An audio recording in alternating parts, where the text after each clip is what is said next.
लड़कियां लड़कों के पीछे पागल हो रही हैं और उन लड़कों की बातों में आकर हर उल्टा सीधा काम कर रही है। लड़के लड़कियों के पीछे पागल है, एक के पीछे 2-4 महीने लगाए, हाथ आई, यूज किया, फेंका, दूसरे के पीछे पड़ गए, उसे खाया पिया, तीसरी के पीछे मेहनतें स्टार्ट कर दी और इनको एहसास तक नहीं हो रहा, इनकी आंखें खुल नहीं रही। ये एक दूसरे के साथ चौक चौराहों पे बैठ के हल्ले गुल्ले मस्तियां हा हा ही चल रहे हैं जैसे कि ये लोग बहुत खुश हो। और भाई अल्लाह की नाफरमानी में जो बंदा इन्वॉल्व होता है ना, वो कभी नहीं खुश हो सकता। तू चेहरे की हंसी से सामने वाले बंदे को धोखा दे सकता है, लेकिन मेरी जान अगर तू तन्हाइयों में अपने आप पे गौर करे ना, तो तू अंदर से टूट चुका है, तू अंदर से अकेला पड़ चुका है।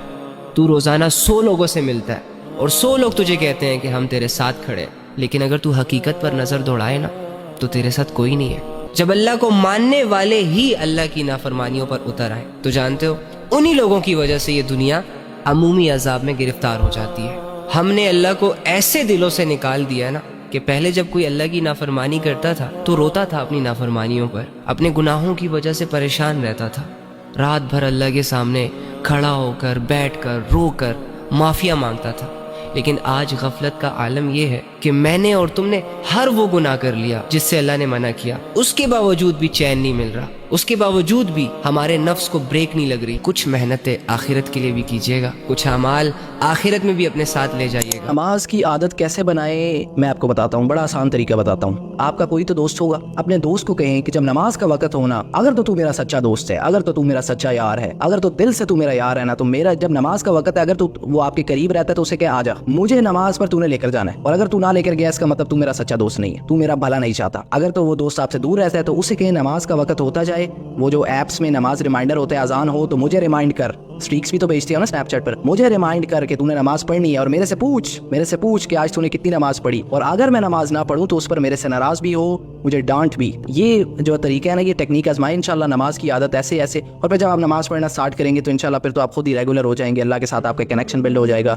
और बुराइयों से भी आप बच जाएंगे इंशाल्लाह, सारा सिस्टम वगैरह हो जाएगा। जो बंदा भी शादियों में नाच गाना कर रहा है या किराए पे लड़कियों को अपने मेहमानों के सामने नचवाता है, उन पे पैसे फेंकता है, ये लोग अल्लाह रब्बुल इज्जत की हुदूदों को क्रॉस करने वाले लोग हैं और इनको एहसास ही नहीं है, इनको समझ ही नहीं है। इन्हें ऐसा लग रहा है जैसे हम कोई बुरा काम नहीं कर रहे, इन्हें ऐसा लगता है जैसे पैसा है तो कर लेनी चाहिए ये सारी चीजें। लेकिन अल्लाह क्या कहता है, कुलू वशरबू, खाओ पियो, मना नहीं कर रहा मैं, वला तुसरिफू, इसराफ ना करो, हद से आगे ना बढ़ो, हद से आगे बढ़ोगे जलील हो जाओगे। तो याद रखिएगा, जितने भी ये सोशल मीडिया पे आप लोग शादी ब्याह के फंक्शंस वगैरह देख रहे हैं, देखते हुए मजा आएगा आप लोगों को, क्योंकि आप लोग तरसे हुए लोग हो, आप तो दूसरों को देख देख कर जिंदगी गुजारने वाले लोग हो। आपकी अपनी तो कोई मेंटालिटी है नहीं, ना तो आपके पास अपना कोई शऊर, ना ही आप इस कुरान से एजुकेट होना चाह रहे हो, ना ही आपके पास हदीसों को सीखने का टाइम है, ना ही बड़ों के साथ बैठकर कोई 2-4 अकल की बातें सुनने का टाइम है आपके पास। मैं और आप तो बेलगाम घोड़ों की तरह, जाहिलों की तरह अपनी जिंदगी गुजार रहे हैं और कोई भी बड़ा जाहिल हमें गले से पकड़कर अपना मुरीद बना लेता है,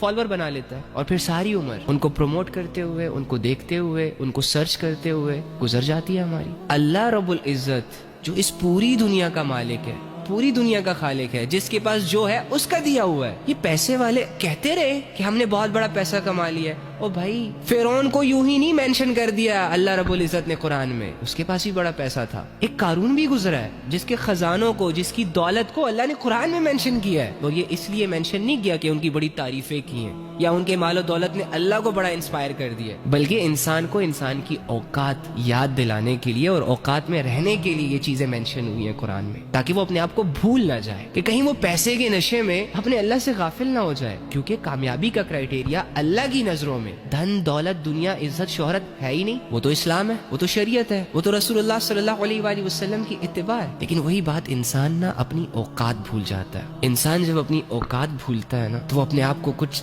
समझने लग जाता है। हम में से जितने भी इंसान है जो बहुत बड़ी बड़ी गाड़ियों में घूमते हैं, जो अपनी शादियों पर बड़े बड़े फंक्शंस कर रहे हैं और दुनिया को हैरान कर रहे हैं, लोगों को अट्रैक्ट कर रहे हैं, इन लोगों का एक स्टार्ट भी है। ये भूल चुके हैं कि अल्लाह रब्बुल इज्जत ने इनको माँ के पेट में पानी के एक कतरे से इनको बनाया। जब इनके मुंह में दांत नहीं थे ना, तो ये तो अपना खाना भी नहीं चबा सकते थे, दूध के जरिए से इनको फीड किया जाता था, इनके पेट की भूख को मिटाया जाता था। आज बड़े बड़े रेस्टोरेंट्स में फूड्स वगैरह खा के लोगों को बिल दिखाते फिरते हैं, ये देखो जी हमने लाखों का खाना खाया, बड़ा तीर मारा है। अबे भूल गया तू अपनी औकात? 2 रोटी के टुकड़े चबाने लायक तेरी औकात नहीं थी। آج جب دانت آئے تو غرور اور تکبر سے کہتا پھر رہا کہ ہمارے پاس پیسہ ہے، ہمارے پاس جاگیر ہے، ہمارے پاس دولتیں ہیں، ایسے لائف گزارو